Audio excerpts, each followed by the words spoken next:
আসসালামু আলাইকুম, সবাইকে মোহনা সংবাদে স্বাগত। শুনছিলেন শিরোনাম, সঙ্গে আছি ফাতেমা রশিদ। এবার বিস্তারিত। অন্তর্বর্তী সরকারের উপদেষ্টা এবং সমমর্যাদা সম্পন্ন ব্যক্তিবর্গের আয় এবং সম্পদ বিবরণী প্রকাশের নীতিমালা 2024 খসড়ার অনুমোদন দিয়েছে অন্তর্বর্তী সরকারের উপদেষ্টা পরিষদ।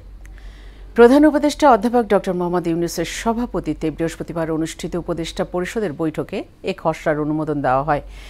মন্ত্রিপরিষদ বিভাগ থেকে পাঠানো এক সংবাদ বিজ্ঞপ্তিতে তথ্য জানানো হয়েছে। বিজ্ঞপ্তিতে উল্লেখ করা হয়, অন্তর্বর্তী সরকারের উপদেষ্টা এবং সমমর্যাদা সম্পন্ন ব্যক্তিদের আয় এবং সম্পদ বিবরণী প্রকাশের নীতিমালার খসড়া প্রণয়ন করে উপদেষ্টা পরিষদ বৈঠকে উপস্থাপন করা হয়।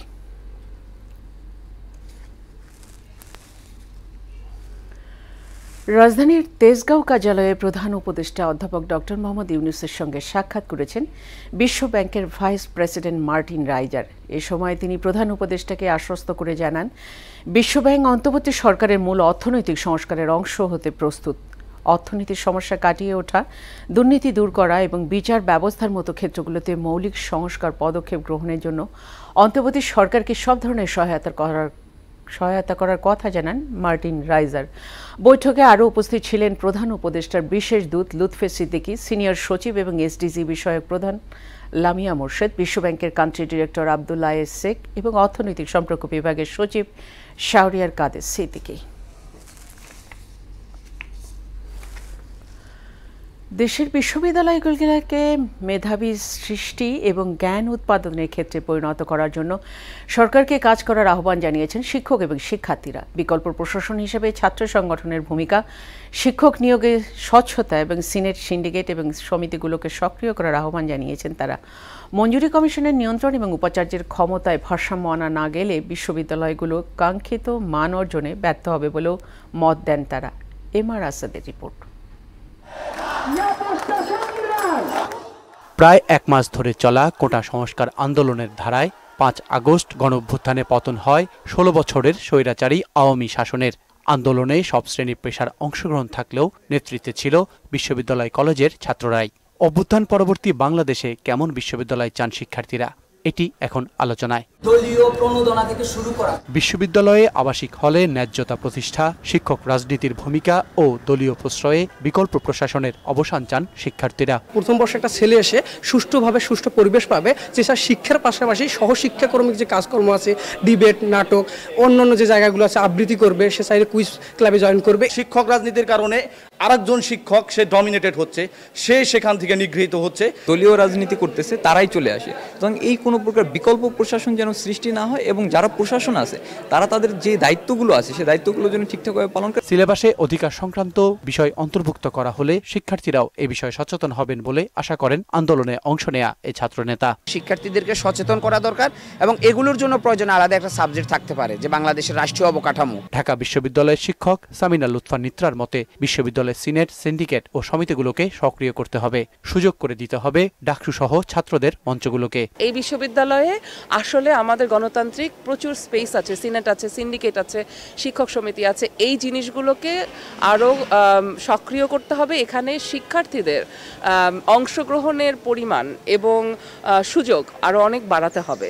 ডাকসু এবং অন্যান্য ইউনিভার্সিটিতে যে স্টুডেন্ট ইউনিয়নগুলো রয়েছে সেই ইউনিয়নগুলোকে চালু করতে হবে, সক্রিয় রাখতে হবে। তাহলে কিন্তু শিক্ষার্থীদের রাজনীতি এবং শিক্ষকদের রাজনীতি একটা ইতিবাচক দিকে যেতে পারে। 73-এর আইনের বাইরে থাকা বিশ্ববিদ্যালয়ে ইউজিসি ও উপাচার্যের ক্ষমতা নিয়ন্ত্রণে আনতে হবে স্বচ্ছতা। আমরা দেখি উপাচার্যের হাতে প্রচুর ক্ষমতা, ইউজিসির অতিরিক্ত নিয়ন্ত্রণ, এবং সেই সেম ইউজিসির নিয়ন্ত্রণ আমরা প্রাইভেট বিশ্ববিদ্যালয়েও দেখি। এই জায়গাগুলোকে কমিয়ে এনে তাদেরকে স্বতন্ত্র এবং স্বাধীন করবার ক্ষেত্রে যথেষ্ট স্পেস দেওয়ার সুযোগ রয়েছে। বিশ্ববিদ্যালয়গুলোকে মেধা ও জ্ঞান উৎপাদনের কেন্দ্রে পরিণত করলে ঘুরে দাঁড়াবে দেশের শিক্ষা ব্যবস্থা, এমনটাই মত সংশ্লিষ্টদের। এমআর আসাদ, মোহনা সংবাদ, ঢাকা। চট্টগ্রামে বেড়েই চলছে ডেঙ্গুর প্রকোপ। চলতি মাসের এই কয়দিনই জেলায় 345 জন ডেঙ্গু রোগী শনাক্ত হয়েছে। এ সময় মারা গেছে নারী, শিশুসহ 7 জন। ডেঙ্গু নিয়ন্ত্রণে বাড়ির আশপাশ পরিষ্কার পরিচ্ছন্ন রাখার পাশাপাশি সবাইকে সচেতন হওয়ার পরামর্শ দিচ্ছেন চিকিৎসকরা। চট্টগ্রাম থেকে আব্দুল হকের ক্যামেরায় সুমন কুমারদের প্রতিবেদন, জানাচ্ছেন আফরিন পপি। চট্টগ্রামে গত ২৪ ঘন্টায় ৩৪ জন ডেঙ্গু আক্রান্ত হয়ে বিভিন্ন হাসপাতালে ভর্তি হয়েছে। চলতি বছরে এ পর্যন্ত ৯৪৩ জন আক্রান্ত হয়েছে, যার ৩৪৫ জনই চলতি মাসের ১৮ দিনে। এর মধ্যে নগরীতে ৩৩৯ জন এবং উপজেলায় আক্রান্ত হয়েছে ৪০৪ জন। ডেঙ্গু আক্রান্ত হয়ে মৃতের সংখ্যা দাঁড়িয়েছে ১২ জনে। হাসপাতালগুলোতে জ্বর ছাড়াও বমি, পেট ব্যথা, শরীরে র্যাশ সহ নানা উপসর্গ নিয়ে ভর্তি হচ্ছেন রোগীরা। হঠাৎ জ্বর উঠছে, দেন টেস্ট করাইছি, দেন পজিটিভ আসছে। স্যালাইন দিছে, স্যালাইন অল্প টানছে, এই ছেলের কাছাকাছি এসে গেছে, তাড়াতাড়ি হাসপাতালে নিয়ে আসছি আমরা। মাথা ঘুরাইছে, তারপরে হচ্ছে বমি বমি ভাব লাগছে, কিছু খাইতে পারি নাই। নার্সের সংখ্যা কম আছে, কিন্তু আমরা যথেষ্ট চেষ্টা করি যে মানুষকে সন্তুষ্ট করে সেবা দেওয়ার জন্য চেষ্টা করি। পরিত্যক্ত বস্তুতে পানি জমে ডেঙ্গুবাহী এডিস মশা বেড়ে যাওয়ায় আক্রান্ত রোগীর সংখ্যা দিন দিন বাড়ছে। বৃষ্টির পানি যখন বিভিন্ন জায়গায় জমা হয়, তখন ওই যে ডেঙ্গু মশা যে লার্ভা ছাড়ে বা ডিম ছাড়ে, সেটার থেকে লার্ভা হয়ে আর মশা হয়। এই মশার কারণে ডেঙ্গু রোগী বাড়তেছে দিনের পর দিন। কিন্তু এই ২-৩ দিন ধরে আমাদের এখানে হাসপাতালে ডেঙ্গু রোগী ভর্তির সংখ্যা প্রায় সমান আছে। বাড়ির আশপাশ পরিষ্কার রাখা সহ সবাইকে সচেতন হওয়ার পরামর্শ দিয়েছেন জেলা সিভিল সার্জন। ডেঙ্গু সম্পর্কে জনগণকে সচেতন করে, লিফলেট বিতরণ করে, প্রয়োজনে মাইকিং করে জনগণকে যাতে সতর্কতাকে, বিশেষ করে এই বর্ষার শেষ মৌসুমে যাতে ডেঙ্গু বাড়তেছে আর যাতে না বাড়ে সেভাবে আমরা ব্যবস্থা নেওয়ার জন্য প্রত্যেকটি উপজেলা আমরা বলে দিয়েছি। বিশেষ করে শিশুদের প্রতি বেশি যত্নবান হওয়ারও তাগিদ দেন তিনি। আফরিন পপি, মোহনা সংবাদ। ডেঙ্গু পরিস্থিতি জানাতে চট্টগ্রাম থেকে আমাদের সঙ্গে যুক্ত হচ্ছেন সহকর্মী সুমন কুমার দে। সুমন, চট্টগ্রামের ডেঙ্গু পরিস্থিতি এখন কেমন দেখছেন? চিকিৎসকরা কি বলছেন?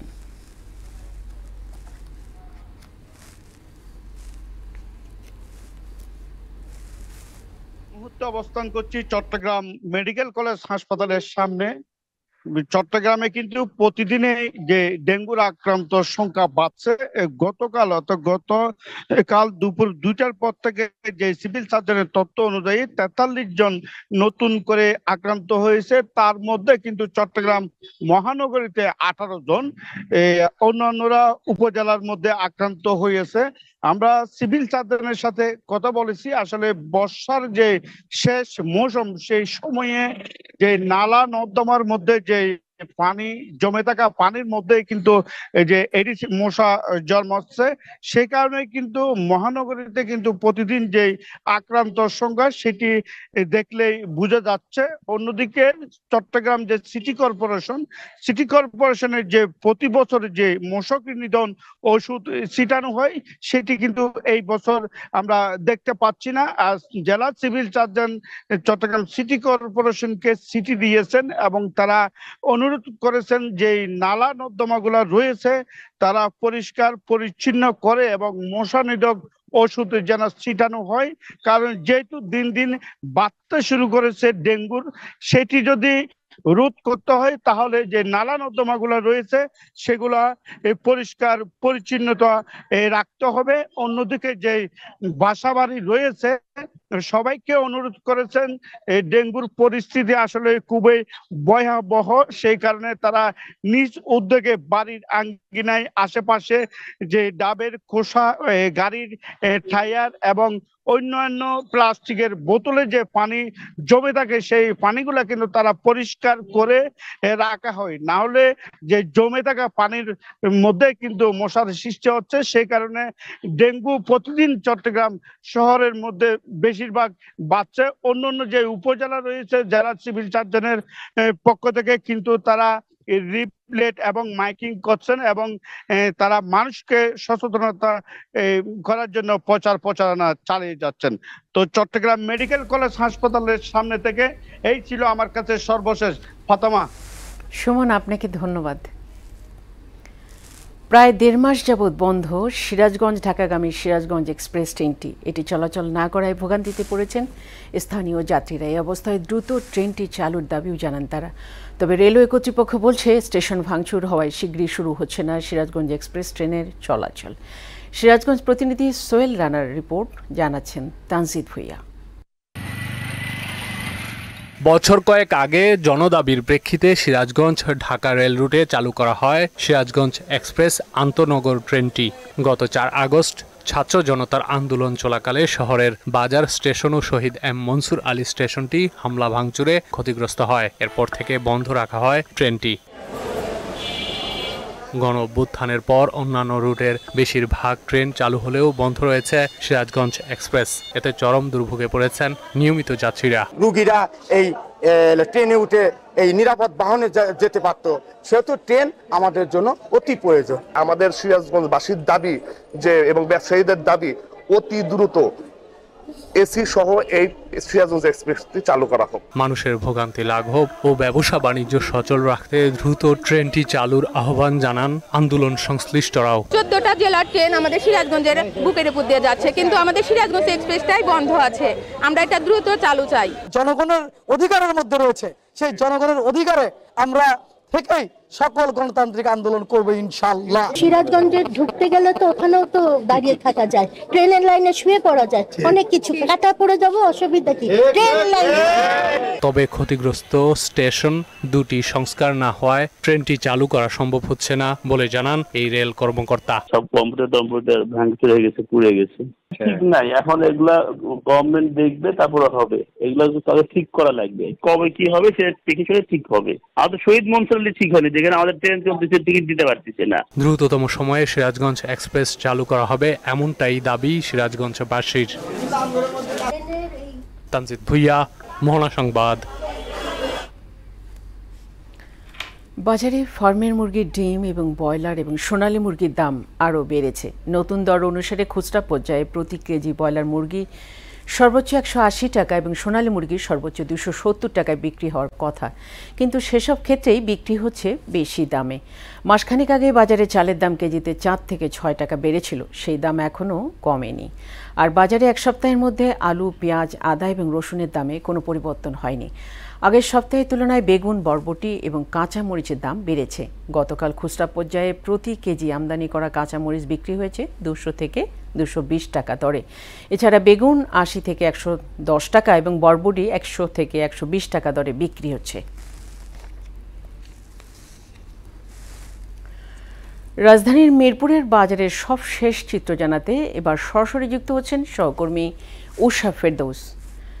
ফেরদৌস, কেমন দেখছেন ছুটির দিনের বাজারের চিত্র?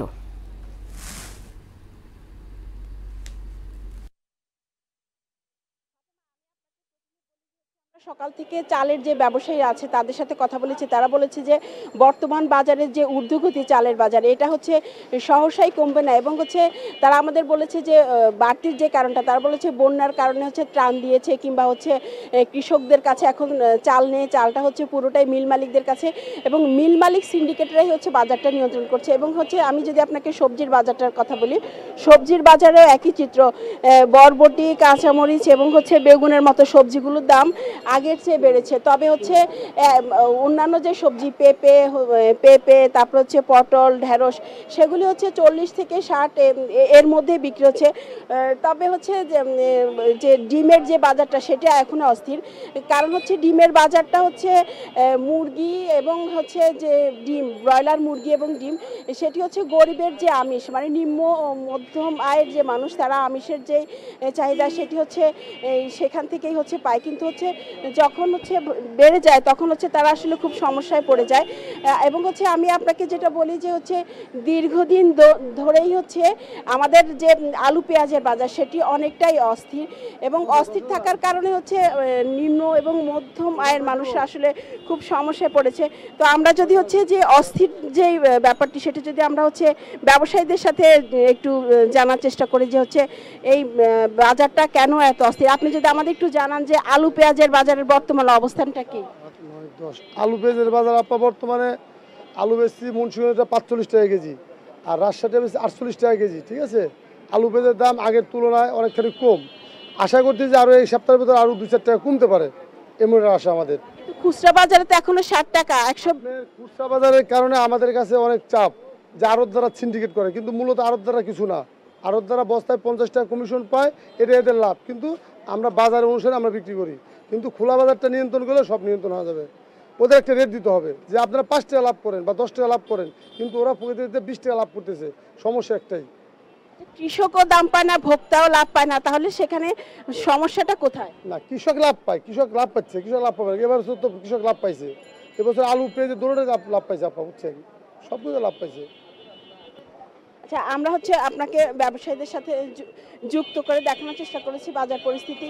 তবে সাধারণ যারা ভোক্তা আছেন তারা মনে করছেন যে আমাদের যে মধ্যস্বত্বভোগী আছে তাদের যদি দৌরাত্ম বাজারে কমানো যায় তাহলে আমাদের যারা ভোক্তা তারা অনেকটা উপকৃত হবে, এবং কৃষক পর্যায়ে যদি দামটা নির্ধারণ করে দেওয়া হয় তাহলে কৃষক চাষি আগ্রহী হবে এবং বাজার নিয়ন্ত্রণে চলে আসবে। তো এই ছিল মিরপুরের বাজার থেকে আমার কাছে সর্বশেষ তথ্য। ফাতেমা। উষা, আপনাকে ধন্যবাদ। মধ্যযুগের পুরাকীর্তির নিদর্শন হিসাবে এখনও দাঁড়িয়ে আছে সাতক্ষীরার মঠবাড়ি মন্দির। তবে একসময় জৌলস আর চাকচিক্য থাকলেও কালের পরিক্রমায় এখন তা হারিয়ে কঙ্কালসার হয়ে পড়েছে মন্দিরটি। স্থানীয়দের দাবি দ্রুত এটি সংস্কারের। সাতক্ষীরা থেকে আব্দুল জলিলের তথ্যে আরও জানাচ্ছেন শারমিন স্বর্ণা। সাতক্ষীরা থেকে ২৬ কিলোমিটার দূরে কলারোয়া উপজেলার মঠবাড়ি শ্যামসুন্দর মন্দির ঐতিহাসিক গুরুত্ব থাকায় প্রতিদিনই দূর দূরান্ত থেকে দর্শনার্থীরা ভিড় করেন এখানে। কথিত আছে প্রায় ৮০০ বছর আগে বৌদ্ধরা ধর্মপ্রচারের উদ্দেশ্যে এখানে মঠ নির্মাণ করে। তারা চলে যাবার পর ১৭৬৭ খ্রিস্টাব্দে জৌনিক হরিরাম দাস এখানে বিভিন্ন দেবদেবীর বিগ্রহ প্রতিষ্ঠা করেন এবং তখন থেকে এটি মন্দিরে রূপান্তরিত হয়। কালের আবর্তে ধ্বংসপ্রায় মন্দিরটির শুধু মূল ভবন এবং শিব মন্দির ও দুর্গা মন্দিরের জরাজীর্ণ অংশটুকুই অবশিষ্ট রয়েছে। স্থানীয়রা দাবি করছেন বিভিন্ন সময় ঐতিহাসিক স্থাপনাটি সংস্কারের উদ্যোগ নেওয়া হলেও অজ্ঞাত কারণে তা সফল হয়নি। এই মুহূর্তে মন্দিরটি খুবই ভগ্নদশায় রয়েছে এবং এটি একটি ঐতিহাসিক মন্দির। আমরা চাই যে এই মন্দিরটি সংস্কার করা হোক। টোটাল যে মঠ মন্দির হিসেবে যে পুরানো মন্দিরটা, ওই মন্দিরটা এখন কোনো পূজা পার্বণ হয় না, ওর সংস্কার করতে হবে, এই জন্য ওই অবস্থা পড়ে আছে। উন্নতি তো আমরা সবসময় চাই, কিন্তু উন্নতি কোনো বিভিন্ন জায়গা থেকে লোক আসেন, বিভিন্ন বিভাগে নেন, এটা আওতায় নেন বলেন কাজ হবে, কিন্তু পরবর্তীতে সে কাজ হয় না। মন্দিরটি সংস্কারে উদ্যোগ নেওয়ার কথা জানালেন প্রশাসনের কর্মকর্তারা। ধারণা করা হয় প্রায় ৮০০ থেকে ৯০০ বছর আগে এখানে আগের পূজা অর্চনা এবং বিভিন্ন দেবদেবীর অর্চনা করা হতো। তো বর্তমানে ভবনটি একদম ধ্বংসাবশেষ হিসেবে আছে। এখানে নিদর্শন হিসেবে আমরা কিছু ধারণা করা হয় যে সংস্কৃতি ভাষায় কিছু টেরাকোটা পাওয়া গিয়েছে এবং পাশে একটি নতুন মন্দির স্থাপন করা হয়েছে যেখানে বর্তমানে পূজা অর্চনা পরিচালিত হয়। তো যেহেতু এটি একটা আমাদের উপজেলার একটি প্রত্নতাত্ত্বিকের বড় ধরনের নিদর্শন, তো এটা সরকারিভাবে যদি সংস্কার করা যেত তাহলে আমরা এটা ঐতিহ্য হিসেবে প্রচারণা হিসেবে রাখতে পারতাম। দ্রুত মন্দিরটি সংস্কার করা হবে এমন প্রত্যাশা স্থানীয়দের। শারমিন স্বর্ণা, মোহনা সংবাদ। দর্শক, এ পর্যায়ে সবাইকে আমন্ত্রণ জানাচ্ছি সংবাদপত্রের পর্যালোচনা ভিত্তিক পত্রিকা চোখে দেশ অনুষ্ঠানে।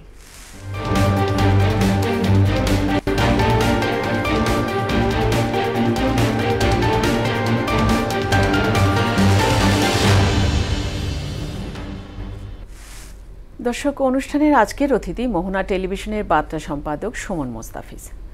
সুমন, পত্রিকা চোখে দেশ অনুষ্ঠানে আপনাকে স্বাগত। প্রথমেই দেখে নেব পত্রিকার শিরোনামগুলো। প্রথম আলো। সংস্কার কমিশনের প্রতিবেদন ৩১ ডিসেম্বরের মধ্যে। ২ বিশ্ববিদ্যালয়ে ২ জনকে পিটিয়ে হত্যা, তীব্র ক্ষোভ। সেই গৃহকর্মীর স্বামীকে ব্যাংকের কর্মকর্তা বানান এস আলম। দৈনিক ইত্তেফাক। জাতিসংঘ থেকে প্রধান উপদেষ্টা দেশে ফিরলে ইসি পুনর্গঠন। অন্তর্বর্তীকালীন সরকার অধ্যাদেশ অনুমোদন। পৈশাচিক ২ হত্যাকাণ্ড ঢাকা এবং জাহাঙ্গীরনগর বিশ্ববিদ্যালয়ে। সমকাল। সর্বোচ্চ বিদ্যাপীঠের নৃশংসতা। এস আলমের সম্পদে তথ্য চায় সিঙ্গাপুরের আর্থিক গোয়েন্দারা। বিকেল থেকে রাত পর্যন্ত পিটুনি, ৭ শিক্ষার্থী শনাক্ত। বাংলাদেশ প্রতিদিন। ঢাকার টাকার পাহাড় সবার, আরও $2 বিলিয়ন দেবে বিশ্বব্যাংক। অচিরেই শেখ হাসিনার বিচার প্রক্রিয়া শুরু হবে। এত টাকা কিভাবে সরালেন জাবেদ। যুগান্তর। চোর সন্দেহে ৩ দফা নির্যাতনে যুবকের মৃত্যু, গ্রেফতার ৬। ঢাবিতে এ কেমন নির্মমতা! বিচার বহির্ভূত হত্যা কোনোভাবেই মেনে নেওয়া হবে না, আসিফ নজরুল। উপদেষ্টা পরিষদের সভা, অন্তর্বর্তী সরকারের অধ্যাদেশের খসড়ার চূড়ান্ত অনুমোদন। ২ দফা গণপিটানি, বিচার চেয়ে শিক্ষার্থীদের বিক্ষোভ। দেশ রূপান্তর, হেলিকপ্টারে মাদক পৌঁছাতেন শাওন। ভয়ঙ্কর নিষ্ঠুরতা ২ বিশ্ববিদ্যালয়ে। সংস্কার কমিশন প্রতিবেদন ডিসেম্বরের মধ্যে। বণিক বার্তা, ডিজিটাল থেকে স্মার্ট বাংলাদেশ, অগ্রগতির চেয়ে মন্ত্রী এবং ক্ষমতাসীনদের ব্যবসা বাণিজ্যই বেশি হয়েছে। বিচার দাবিতে বিক্ষোভ শিক্ষার্থীদের। দ্য ডেইলি স্টার শিরোনাম করেছে mob justice, 3 advisors warn of strain action against the culprits. Commissions to file reports by December 31. DU suspends politics on its campus.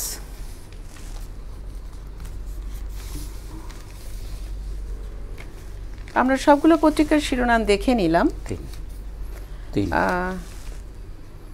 সবকটা পত্রিকায় একটা শিরোনাম আছে, সেটা হচ্ছে যে এস আলমের সম্পদের যে তথ্য চায় সিঙ্গাপুরের গোয়েন্দারা, আর্থিক এটা নিয়ে আমরা আজকে একটু আপনার সঙ্গে জানতে চাই বা বলতে চাই এই টপিকসটা নিয়ে।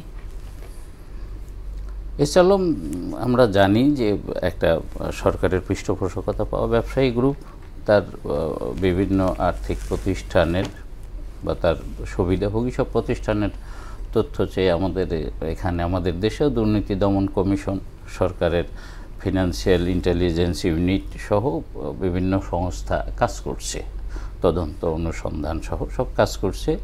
তো আমার মনে হয় এরই একটা অংশ আমাদের দেশের গণমাধ্যমে খবর হয়েছে। আমরা জানি যে আর্থিক দুর্নীতির বিষয়গুলো নিয়ে গণমাধ্যমে নানা খবর হয়েছে, তো হয়তো তারই ধারাবাহিকতায় সেই খবরটা সিঙ্গাপুরে পৌঁছে গেছে।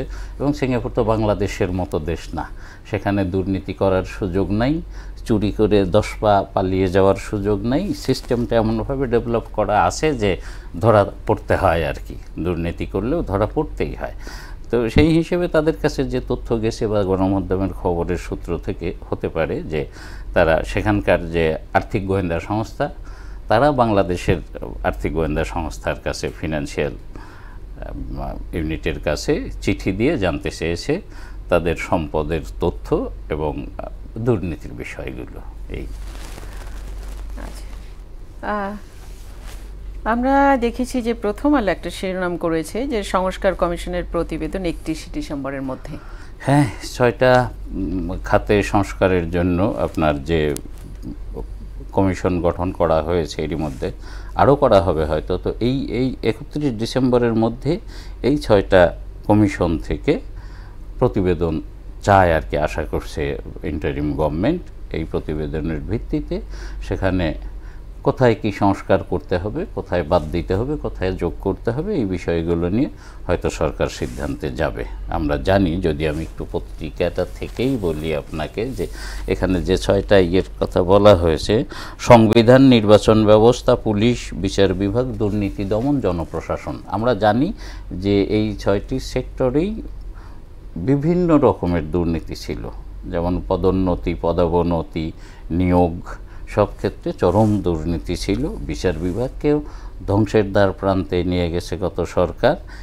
এবং নির্বাচন কমিশন, সাজানো একটা কমিশন, গত 3টি কমিশন আমরা যেটা দেখেছি যে সাজানো একটা কমিশন গঠন করা হয় যাতে মানে সরকারের অনুকূলে নির্বাচনটা পরিচালনা করা হয়, এই রকম বিবেচনায় এই 6টি খাত আমার বিবেচনায় ও আমার ব্যক্তিগত বিবেচনায় যে এটার সংস্কার সবচেয়ে জরুরি ছিল এবং অন্তর্বর্তী সরকার সেই 6টিকেই বেছে নিয়েছে, এটি ভালো লক্ষণ।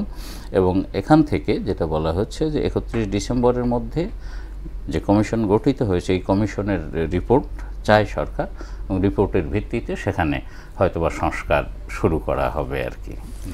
সুমন, আপনাকে অসংখ্য ধন্যবাদ স্টুডিওতে আসার জন্য। জি, শেষ করব মোহনার সংবাদ যাবার আগে শিরোনামগুলো আরো।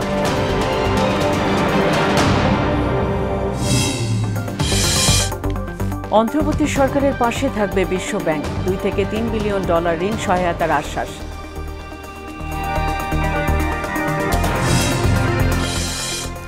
চট্টগ্রামে বেড়েই চলছে ডেঙ্গুর প্রকোপ। চলতি মাসে আক্রান্ত ৩৪৫ জন, নারী শিশুসহ ৭ জনের মৃত্যু। সচেতন হওয়ার পরামর্শ চিকিৎসকদের। ১.৫ মাস ধরে বন্ধ সিরাজগঞ্জ ঢাকাগামী সিরাজগঞ্জ এক্সপ্রেস ট্রেনটি। ভোগান্তিতে যাত্রীরা দ্রুত চালুর দাবি। এবং বাজারে আবারও ঊর্ধ্বমুখী ডিম মুরগির দাম। প্রতি কেজি ব্রয়লার বিক্রি হচ্ছে ১৮০ টাকায়। স্থিতিশীল আলু, পেঁয়াজ ও আদা রসুনের দাম।